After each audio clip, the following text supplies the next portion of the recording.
Awesome date, December 1st, 2008. Awesome topic, cracking the world's shell. Wait, they didn't say that in the movie, did they? Nope. Anyway, it's the Utena movie. And this is the OSMcast.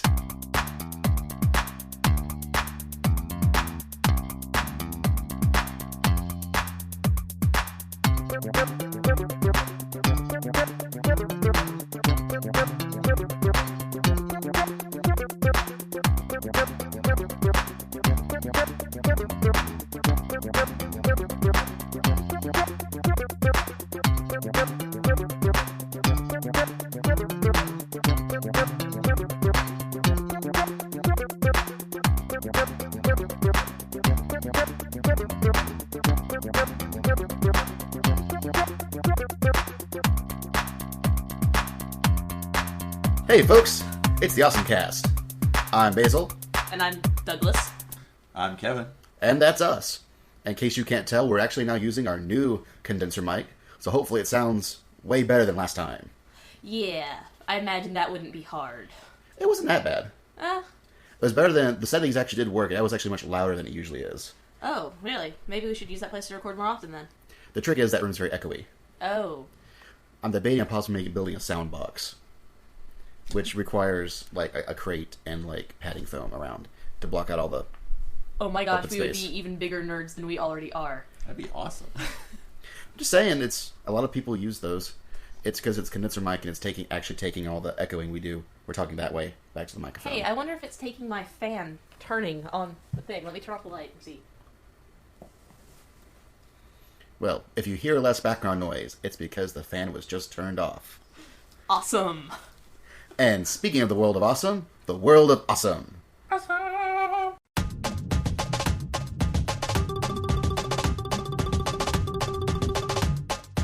First of all, in the world of awesome, I think I just need to assert marmosets are awesome. Pygmy marmosets in particular. They're very marmosetical. Okay, now go on. What you brought to the table? I brought life preservers for polar bears sinking on Arctic ice. Okay, That's awesome. As you know, the climate crisis mounts and Arctic icebergs are slipping away. Apparently, polar bears are suffering from things such as starvation, population declines, and drowning as they must get further and further to find fish. Apparently, to bring this to light for people, the ADDI concepts have taken it literally and are designing a life vest for displaced polar bears. That sounds like way too little, way too late. I mean, isn't the polar bear pretty much up a river anyway? Right now, I mean, how much can we really do to save them? And do we really need to? Doesn't extinction happen naturally as part of... Well, it's kind of us who are making the ice caps melt, and we're kind of screwing them But over. are life preservers really going to help them? No, Hey. not. Their proposal states, a dog who lives most of its days carried around in an expensive handbag doesn't need a camouflage hoodie and a small cap over its ears. There are a few other creatures who we should give at least the same attention. But a polar bear will eat you. A dog in a purse will lick your face. Okay, look. And then, previously, I'm anti-polar bear, by the way. I think those polar bears have it coming. they also conceived of a bulletproof vest for Bengal tigers. Oh, that's There's awesome. numbers that decreased. There's actually a picture right there of a Bengal tiger with a bulletproof vest Oh, leaping Photoshop. to rip what your won't you throat do? out.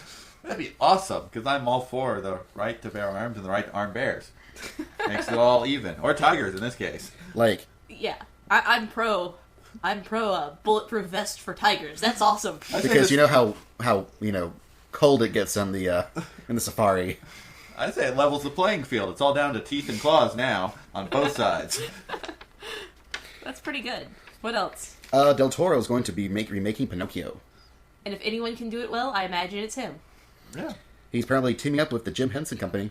Okay. Oh my god, I love that man. Like, the more stuff Del Toro does, the more I love him. Yes. Like, he seems to really have picked up where Jim Henson, Untimely Death, left off. The man loves puppetry and prosthetics and hates CGI. And he plans on doing this as a stop-motion version. Oh, awesome. Well, that might be weird, but... Well, something else awesome that I want to assert out there. I don't know if they have them in other places, but I know if you go to Walmart, they have these little bottles of Coca-Cola that are perfectly spherical. if you're into art, if you're into like LARPing or just like having props for your tabletop, or you're just weird like I am, you can go and you can get these and you can drink the tasty, delicious Coca-Cola that is within them, and then you have these spherical bottles everywhere, and you can totally use them for like, I'm going to use them as like potion mixtures. I'm going to hand you guys like little potions. They'll be funny colored. You guys will have to like do something with them. I don't know. It'll be great. Are you going to like paint the caps so they don't say Coke on them? The cap don't say Coke on them. Caps are white. Really? Just white? Yeah. Wow. Okay, I do need to buy a few of these. They're really awesome. I mean, Coca-Cola has made something that just looks neat. They're supposed to look like Christmas ornaments for the holidays, and I guess if you're mundane, you can do that, too. I mean, I made the leap from magic potion bottle, but, you know, not everyone's gonna do that. I immediately made the leap to RPG bottles. Yeah. I think we all did, deep down.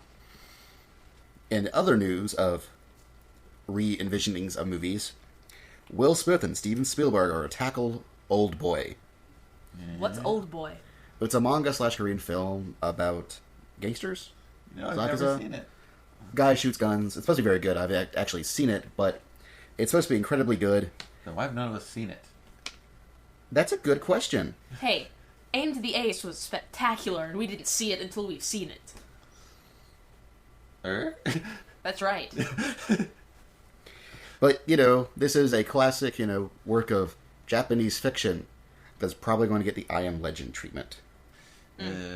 That's not awesome. Why are you bringing that up in the World of Awesome, Basil? The World of Awesome is specifically for awesome things, and that is not awesome. Yes, we saved the world of fail for the fail cast, which I'm sure someone else We also did mention Leonardo DiCaprio in the last episode, and the Dragon Ball Z movie. Yes. And Rosario plus Vampire. Not, it's a world of awesome. Some things are awesomely bad. Oh, okay. I guess I'll accept that. And sometimes we have to bring things up, because it's awesome to poke at things that we know are going to be bad. Yeah. Anyway, go on. Move next thing. And the plus and good, Crunchyroll and other sites are planning on to stream Shugo Chara and Skip Beat. It's those are two more recent series that have just been adapted into anime. And then Joust, or Juiced, whatever it is getting Buzzer Beater and Kaiji. Kaiji is a really, really neat anime about gambling. Yeah, Kaiji is neat. And, you know, Buzzer Beater is like Ice Shield if Ice Shield was like Space Jam. You keep trying to make me watch that. That's how I recall that. Think it's Slam Dunk, but better than Slam Dunk, set in space where it's humans versus aliens. Well, that does sound appealing. Like, if it's like Space Jam. It's Space Jam, the anime without Looney Tunes. If it's possible, they've done it. And it's pretty short. And they're going to start streaming it, so you have no reason not to watch it. Moving along. And then further on the streaming shows, also Naruto is getting streamed starting January 15th. And all the major streaming sites like YouTube and Hulu and Crunchyroll and Joust and all that sort of stuff. So that's good. Aren't most of the fan subbing communities that currently fan sub Naruto, haven't they announced that they're going to stop subbing Naruto because it's being officially streamed and it's only going to be like a week behind Japan? Yeah. And they've actually, Funimation's been doing that with Shikibon Hime Aka recently too. And I thought this was interesting that apparently the Japanese and Russians are getting together to make a joint Doraemon anime. As it turns out, the Prime Minister of Japan's a huge manga nerd, and apparently he constantly talks about like all his various mangas that he owns, and in fact he's talked about it to such an extent that Miyazaki is like, dude, you're a freaking nerd. Like, ooh, that's harsh. Like, I'm not kidding. In fact, here's the actual quote Miyazaki said. It's an embarrassment. That's something that should be done in private. We learned from the last war that the town we love or the country we love can always turn into something bad to the world. I believe we must not forget what we've learned. That's harsh. That's like, harsh. He's warning. Well, that was warning of nationalism. Like, he doesn't want us, be too proud of his country anymore, apparently, and to make, anime as cultural, like, export apparently kind of bugs him a little bit. And he's also our leading director. He's the one name that everyone knows. He's won an Oscar. Yeah. It's like, wow. Not even his best movie either, but that's beside the point. Well, he does also have speaking of him, he does have a new movie coming out. Ponyo on the Cliff. Yeah, we saw that. It was pretty good. That was trippy. I'm always amazed at how Miyazaki manages to make these movies that don't have an antagonist at all. And they're still, like, pretty cute, little, interesting movies. Yeah? I don't know. Princess Mononoke might have an antagonist. Princess Mononoke, yes, had an antagonist, but like Kiki Delivery Service didn't have one. This movie in particular, Puyo by the Cliff, didn't have a protagonist at all. Like, it had a guy that you thought was going to be the protagonist, but no, he turned out just to be another good character that's just around. Yeah. Of course, this one was more of a It was way more of a kids movie than I think a lot of his other works. Like, he makes family friendly movies, but this one was even more like obviously for the kids. Yeah, maybe you went, oh hey, I've been kind of drifting away from family friendly into more serious. Maybe I should take a step back to just cutes and kids will like it, and it's kind adults won't hate it either. It's kind of a step back in a lot of ways. Well, not like a bad step back, like a back to your roots kind of step back, in that, it was done completely with hand-drawn animation. It wasn't done with all the computer CGI graphics that most animation has done now. Well, it was like the previous movie was Tales of Earthsea. Yeah. It was actually directed by his son. Oh. And his son was kind of dragged into it, and he did his best, and I believe this movie was supposed to be the elder Miyazaki's way of sort of showing him how it's done. Oh, I see. To show him, he's like, I saw your last movie, now here's what I thought. Well, Earthsea was pretty good, but, I felt like Howl's Moving Castle was better than Earthsea, which is odd because the Earthsea books are better than the Howl's Moving Castle book. Yeah. So I can kind of see how the direction might have made a difference in this. I wonder who the person who wrote the Puyo by the Cliff felt. Yeah. I believe it's also an adaptation. Yeah. Oh, is it? Yeah. Oh, well, I didn't know that. But anyway, go on to what's this about Macross? Oh, this originally we were going to record about Macross Frontier. Oh. But then poor Lee caught the mono. Yes, the mono. Get better, Lee. You better be in stereo again soon. Get much better. Mono is a terrible, terrible disease, and I'm halfway afraid that I gave it to you somehow. Only because you've had it 3 times. I know, it's a disease you can only get once, and I've managed to have it 3 times. I did that with chickenpox. Like, either I'm like a silent carrier for it now, and Lee picked up one of my drinks and drank after me or something, or if I go around Lee, I'll get it, and we just... For a 4th time. For a 4th time, it'll be terrible. Which is why we're keeping them far away from one another, just to be sure. But we heart you, Lee, and want you to get better. We do. I guess also relevant, interesting things. What do you guys think of the Me 60s? I'm all about the avatars. They're neat. I think the Me 60s are pretty cute. I wish they had more choices to do with the clothing, but... We're supposed to be getting the updated, pretty soon, once a week or once every other week. And you said that was going to be done with packs of clothing instead of just individual clothing, right? Also, they've announced there's a game, I believe it's called Ninja Blade, that's being made by From Software and published by Microsoft. They're about to release a premium theme, which is themes are designed around the new Xbox experience. And cost more. Which costs more, but it's also supposed to include various outfits with that. So they might start also packaging themes with outfits. Huh. There's also been talks of doing things where you can actually unlock outfits by earning certain achievements in certain games. So ooh, that would be awesome. There's hopefully going to be a variety of ways that you can earn things as far as outfits and clothes and whatnot. Well, anyhow, that's quite a bit of the world of awesome. Yes, so I guess we should move on. Move on to our topic. And so tonight we're talking about a movie adaptation of an awesome anime series that was done by the Papas, worked on by Kunihiko Ikuhara, The Adolescence of Utena.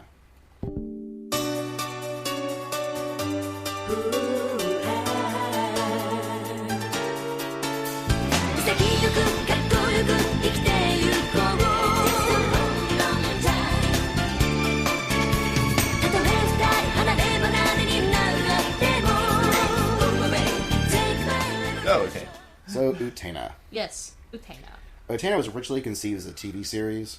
It was done by a group known as Bay Papas, which was a lot of people who got together after they'd finished up working on Sailor Moon.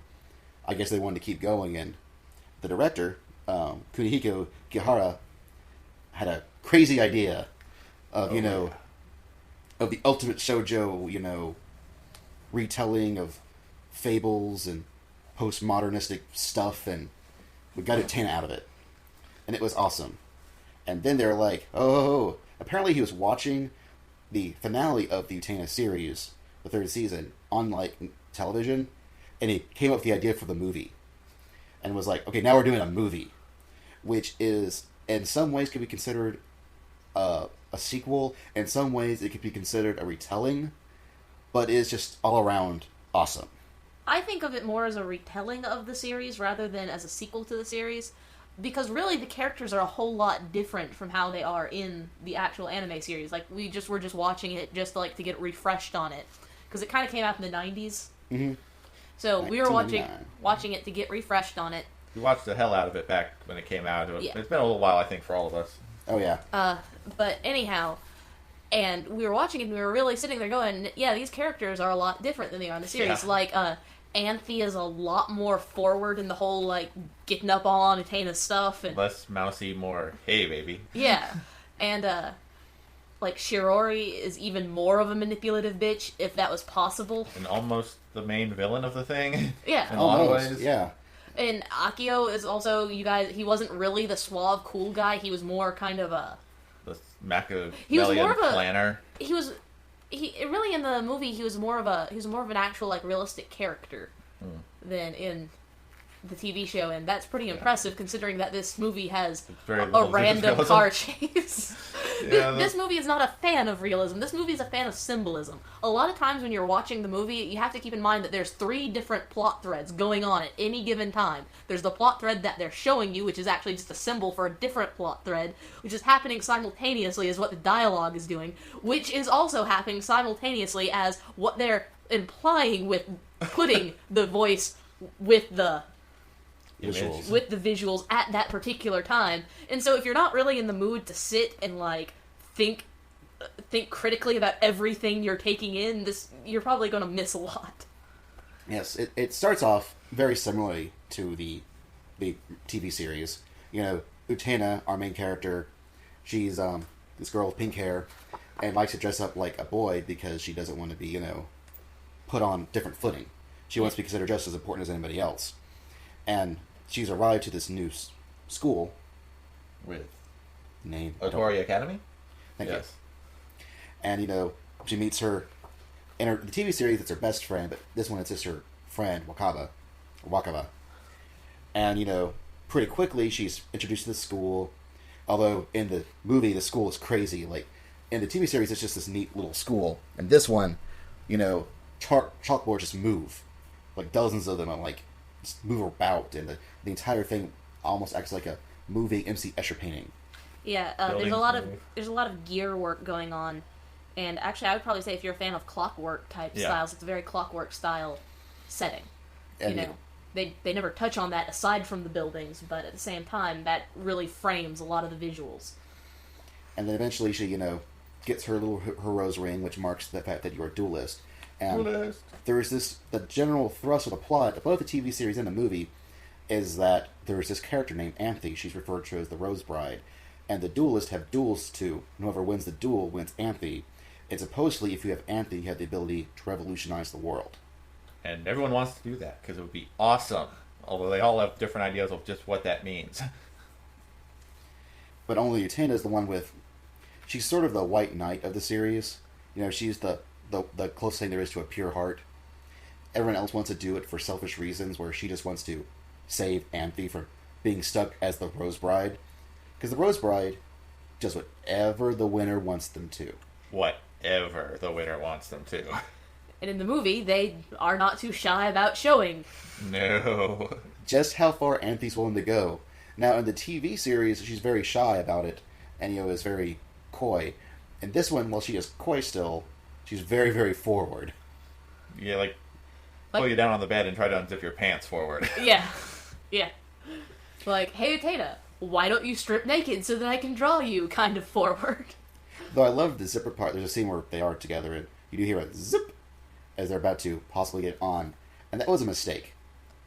Like, someone actually added it in there. It's a joke Really? by the sound guys. Yeah. And they kept it. And the director was like, that's awesome, we're keeping it. It's actually kind of amazing how much of the movie is the director thought this would be cool. And that's actually why something is. Yes. Yeah. It was kind of like early on in the series, early in the movie, when they're actually doing the whole Sword of Dios thing. The power within Anthe is a sword. It represented by a Sword of Dios, which Utena uses to do her duels with. In the middle of it, while they're about to do the sword thing, they suddenly kiss, which you don't get in the TV series, like, at all. I was glad for it, personally. And literally his reasoning was, it's the movie, why not let them kiss? Yeah, we sat through like 39 episodes of the TV series with no kissing in a rather Yuri theme heavy series, and So, yeah, there better be some kissing in the movie. Yeah, the movie went straight into Yuri. Yeah. It's a really good example of some Yuri out there, if anybody's looking for that. And I'm sure there are. Well, I guess it's more shoujo-ai. Yeah. I mean, I don't know. Well, I mean, in the sense that there's no actual getting it on camera, yes. Well, they lie naked together on the dilapidated remains of the Utena car. Yeah, but they have no nipples. They have no nipples, but they are in fact holding hands and they're naked and kissing. I think that counts as like full-on Yuri. It does in my book. That's... Oh yeah, spoiler warnings. They made it this far. This is probably their first podcast. It's, they should. Yeah, we spoil. But yeah, pretty much, Utena wins her first duel in a very awesome manner, and then we get deluged by a bazillion plot threads that somehow all converge back in on themselves. Yeah. A lot of They intertwine, dance around, tangent off, and tangent back in. It's turn into butterflies, throw toga parties, and go on. it's a beautifully, masterfully done piece of storytelling, and it's a wonderful example of just like existential symbolism for no apparent reason other than to be symbolism within symbolism within symbolism. And I really think that it would enrich everybody to go see this movie. Like, we forced my roommate Barry to watch this movie, and after the movie was done, Barry looked at me and he said, "Douglas, I owe you a kick in the vagina," and walked off. But I still feel that even going into this knowing that he would hate this movie, I still feel that it enriched his life to have seen it, and I don't regret showing it to him at all. There is a lot of people in this world that I have talked to that did not get the movie at all. This movie is very, very, very heavy on symbolism, and you've got to think. And probably watch it a few times to really let everything sink in. A few times. And now, we're going to do a musical interlude, and then we're really getting into the spoilers.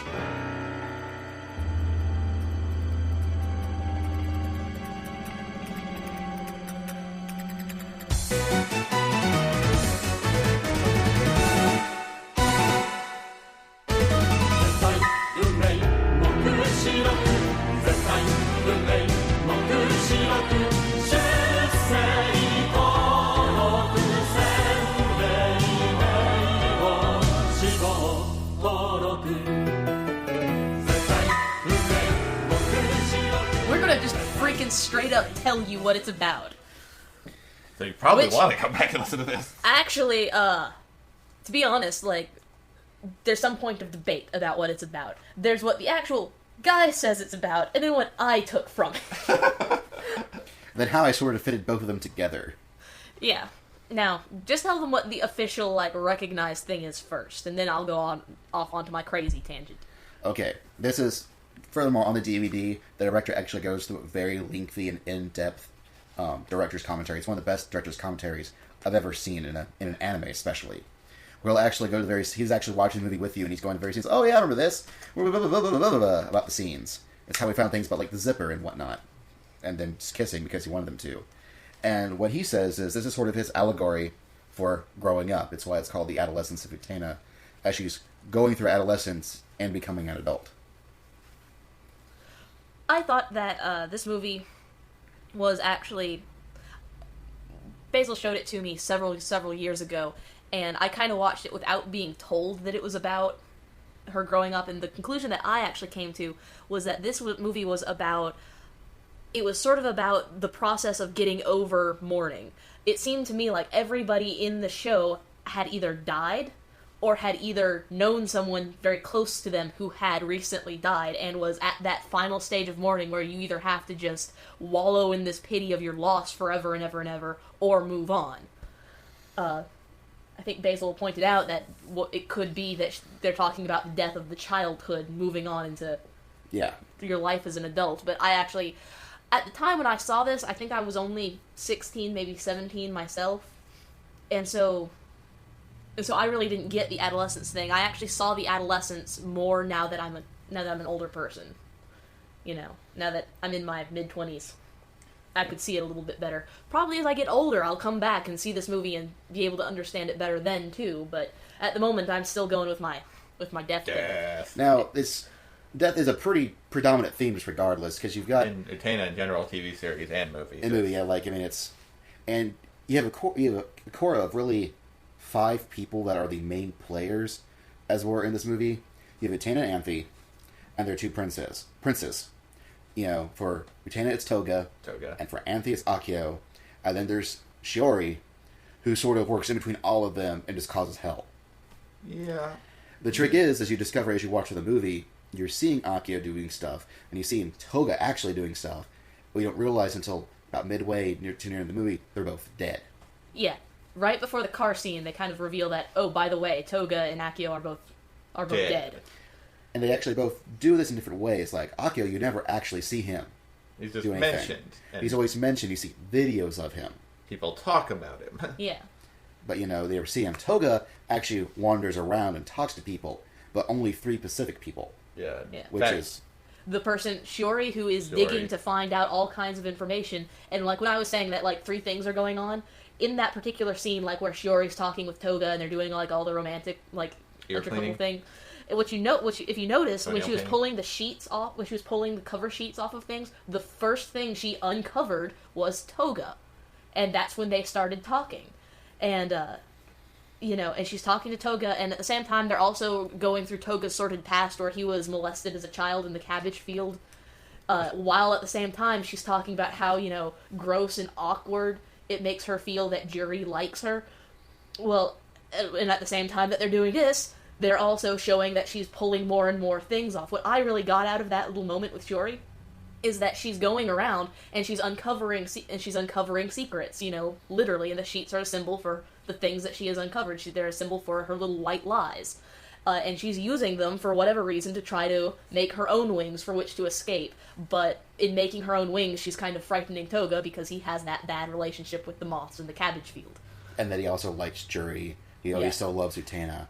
And then furthermore, all those white sheets are set up so, you know, happens when a person dies and everything, and they're they're covering up with the cloth. Whenever, you know, a person's moved out of their home, they cover everything in white sheets to protect the dust. And she's pulling all those off. So, yet again, there are several meanings and several layers upon layers of meanings of what's going on. And they're all intentional, which is amazing. Like, it's not like they're just throwing stuff at you and hoping it would stick. They intentionally sat down and thought about this. They knew what they were doing. And in any movie, this is possibly the best example of using, you know, metaphors and allegories and whatnot as actual parts of a movie that I've ever seen. Yes. You know, Akio's is much more simpler in execution, because Akio's kind of a doofus. Yeah, in the movie. He's really not in the movie that much. I mean, in the TV series, he's basically the devil. But in the movie, he's just a radically different character. He's even a different voice actor. Well, like, in the movie, okay, I've only seen the first season of the series and parts of the second season, so I can't, like, go in full on into, like, Akio in the TV series, but just from what you guys said, it's pretty evident that he's just a radically different character. I still think that he represents the devil even in this movie, because it seemed like the difference between Toga and Akio is that Toga deep down wanted Utena to move on. He wanted her to get over his death and move on with her life. Whereas it seemed like Akio wanted to drag Anthe down with him. Yeah, he didn't want to let go, or he didn't want her to let go of him. Yeah. And in a lot of senses, it's the same in the TV series. Yeah. I mean, whereas Toga is much more of a gray white knight in the TV series. Yeah. In the movie, he's very much a white knight. He's like a little saint in the movie, which is not how Toga was in the TV show. He eventually, once you understand most of his motivations, and after 30-odd episodes of exposition, you realize he's basically a good guy who occasionally makes bad decisions and is kind of a man slut, but that's not really... And really, that's sort of the same in the movie. I mean, he made one really bad decision. He saved a person at the cost of his own life. So really a bad decision, just not, bad for him personally, but... And then, you know, there are, like, Mickey and Sanji and Juri, but they're really more side characters in the movie. Just sad, because they're all awesome. Power players like they were in the TV series. Well, I do think that they added, again, having seen the movie before seeing the TV series, I pulled some really random crap about those characters. For one, I pulled that Shiori herself had died at some point, and that Juri was sitting there mourning her. And I also pulled that Miki, his sister, had died. You know, like when they're talking about, you know, in the bathtub, we can never go back to that garden. I thought that they were implying that she was also dead, and that she was much like Akio, and that she was trying to keep Miki in with her kind of thing. That's possible. I But don't it's know if- interpretation. We never.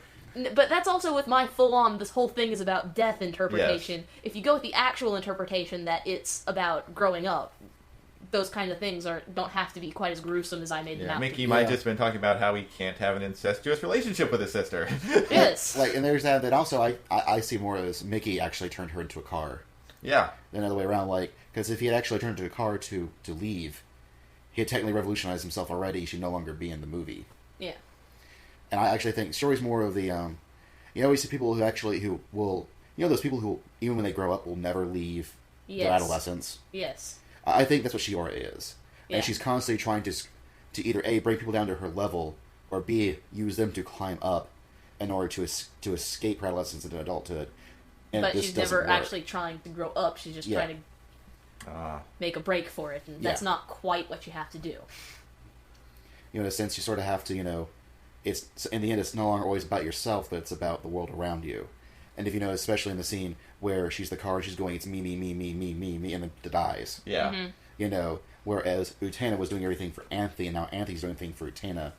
They sort of spread their wings towards a higher ideal, which was somebody else. We mentioned there's a massive car chase scene in this movie. Oh, yeah. Yes.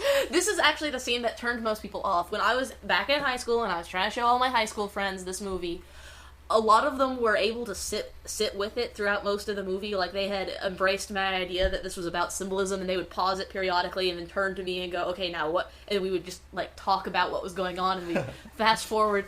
But then we got to the moment where Utena turns into the giant pink car. Barbie pink car. And several of them walked out. Oh, it's awesome. And, while there are meanings and illusions and stuff that you can draw from it, the directors immediately said, I want to do something different. I want to do something that nobody expected. And I've been doing sword fights for the past 39 episodes in the first 2/3 of this movie. I thought, what would be great if we did a car chase? An epic car chase. I mean, you really can draw... they do put in a lot of symbolism for the car. There really is a lot of symbols there. But it did, in fact, boil down to that's what the director wanted. Yeah, the key in the car that's shaped like the rose petal. That's the rose petal is well, think about it. Yes. Anthe had the key to Utena. Yes, and true. we all know what a rose petal represents. Ooh. Indeed. And other things they're repeating the line, if a car doesn't have a key, it'll rust, and you're talking about just idling in your current position and not moving on. And you can also make the argument that a car is one of the symbols of adulthood. Kids can't drive, adults can drive. Yeah. But, that's all kind of splitting hairs and after the fact. The car can take you places. Yes. Yeah, but they wanted a cool car chase. They wanted a cool car chase. And went out of his way to get a lot of really good, mecha designers and guys who specialized in car chases type stuff, and employ them just for the scene in the movie.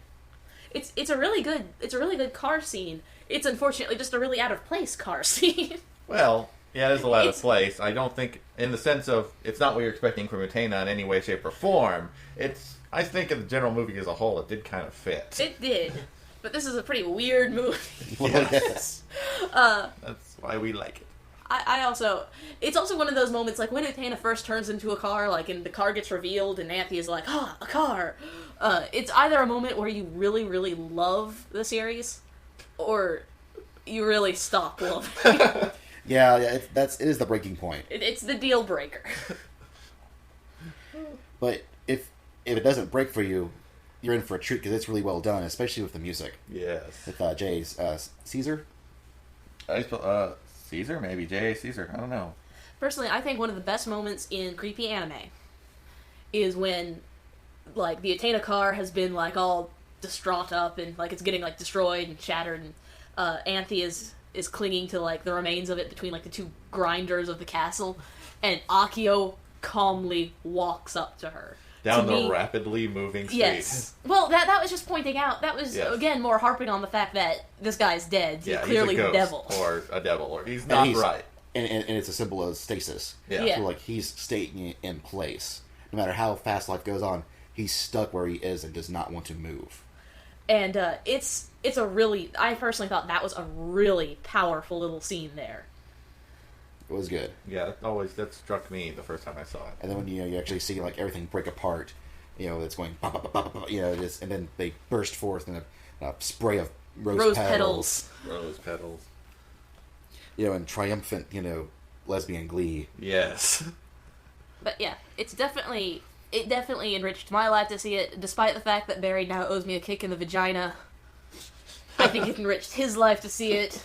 I think it enriches everybody's life to see it. I think that all of you listeners should go watch this movie, and you should drag as many friends as you can drag to see this movie. Even if you hate it, even if your friends hate it, you will get something out of having seen this Watch movie. the movie. That's how me and Kevin first saw it. Yeah. It was AWA because we had found a fan sub of it. Yes. This was before the digital days where we actually had to buy it off bootleggers. Yes. Or actually trade for it. Yeah, we totally got people to play it in a viewing room and on a big screen. It was awesome. There were cheers when the girls kissed, but hey, it was... Now, I do want to talk more about the movie's score because I think it was really, really good. Yes. Okay. Like, they even said they intentionally built it more as a musical than anything else. And the guy who does most of the music is J. Caesar. He does a lot of movie scores for, like, actual movies and stuff. And he did a very interesting style to both the Utena movie and TV series. Especially during, like, the duels. Oh, yes, the duel songs, which are, like... Okay, they're somewhere in between, like, rock and... Choral. Yes. Like, then there's, Absolute Destiny Apocalypse, the song. Which is the, that's just the song. It's... It's really good stuff, and, the opening and ending themes were done by Masami Akui, which is... One of the members of Jam Project. And one of the best, J-pop singers, especially during that time, like the only person that could, stand up to her, if not better, was Megumi Hashibara. And they often did duets together. Yeah, they were, really good friends. They host a radio show together nowadays. And just, the music for Utena was very just, top-notch. And the movie really, really showed it. This is actually one of the few animes, well, Utena in general, not just the movie, but one of the few animes where I own soundtracks for it, and I listen to something besides just the vocal songs. It's got a lot of really good just musical motifs. Yes, and the motifs are in the music, they repeat themselves. Yeah, a lot of times there's a lot of music in anime that's just, Background. Just background. It's meant to be background piece, and then you dump it. You don't listen to it again because it's so out of place that it only works as background music. So if Utena, you can actually listen to as music, and it works. You can listen to the movie soundtrack and close your eyes, and it's a lot like watching the movie. Like, the music is that in tune with what's going on. And let me tell you, get on the interstate, you put on the tracks that were during the car driving tracks, and it's a lot of fun. It's a lot of fun.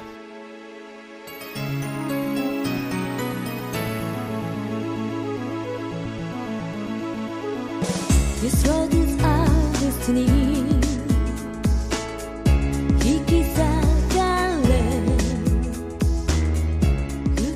So, Utena, how many awesomes out of awesomes can we give the Adolescence of Utena?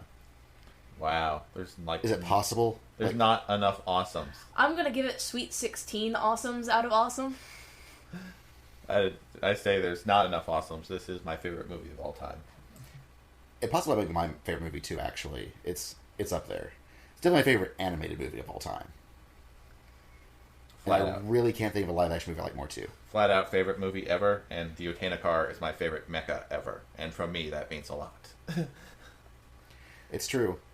And thankfully, you can actually still buy this movie, especially on various online retailers. Most of them do have one version of the movie or the other. It'll actually net you maybe about $16, maybe $20 with shipping, which is a really good deal. Now, we haven't mentioned much in the way of you can watch this movie without watching the TV series, and you can still draw a lot from it. Like I did. Though I do feel that once you watch all the TV series, you'll get even more. Because what you don't notice, unless you've actually seen the rest of the TV series, a lot of visual motifs, which you think are really neat and interesting and original, actually were already done before, but done in the TV series. Like in that long hallway where you're seeing, Utena constant walk through the hallways and see all these automotive signs, road signs pointing in the right direction to go. Yeah. That's third season. Like the scene where you have the elevator moving downwards. Yeah. It's from the second season. It goes down and comes out at the top of the school. Yeah. Again, I interpreted that as a symbol. Yeah. For what was Well, going it on. is. It's Well, in it the is. series, It's just one of those things where they were so good at their own symbolism, it works both in the TV series and in the movie. It's just, again, it works on so many levels. It's why it's really great. And I don't know. You one time tried to tell me like the plot of the TV series as it actually is. And I personally thought that the plot of the TV series sounded like way too convoluted. Like there's all this like secret stuff going on, And really, the plot of the Adolescence of Utena is pretty. Once you get past like the weird symbolism, the weird storytelling mechanisms, there's a lot to it, but it's pretty straightforward. It doesn't get really bogged down in its own things. Like, people are what they eventually turn out to be. I also think it was me failing to explain it. Oh, that could be it. Like, I thought it was more my failings to be able to adequately convey what it was than the shortcomings of the series itself. Because it's awesome. The series is awesome. You should. The TV series is also really good, and I really do. I want to cover those later, but like from a season to season point. Okay. You have to like. Which means we'll have to watch them again. Oh no. Oh, darn. Damn. Oh, This God. is like, only my. Well, I'm not gonna go so far as to say it's my favorite anime series, but it's up there. So when do we get to talk about how awesome Tales of Vesperia is? As soon as I can play it. No, Get you can probably on it. get Lee to do it Get once he's on off the it. mono. He'll probably be done before Probably I after am. he's off the mono, he's had a chance to play most of it. Yeah, that's all And- he's doing as far as I can tell. He's playing Vesperia. And I'm going to probably beat it tomorrow. You better. It'll probably be you and Lee and Basil, because I probably won't get it done by then. But we've obviously stopped talking about Utena now, so Yes. we hope that you've had a great Thanksgiving. Because for us, it's actually tomorrow, but for you, it's already been well past. And I hope none of you people came to my store on the day after Thanksgiving and gave me any trouble, because I know there will be plenty of people who are. That's right. And with that, we're out.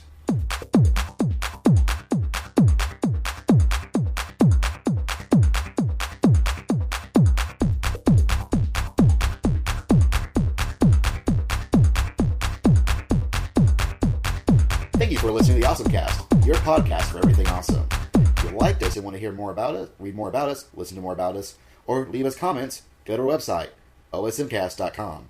Leave us a comment in the comment section. Or you can send us an email at osmcast@gmail.com.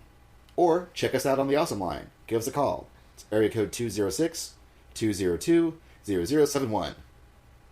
Thank you, and, Get out of my house. Okay. well, that's...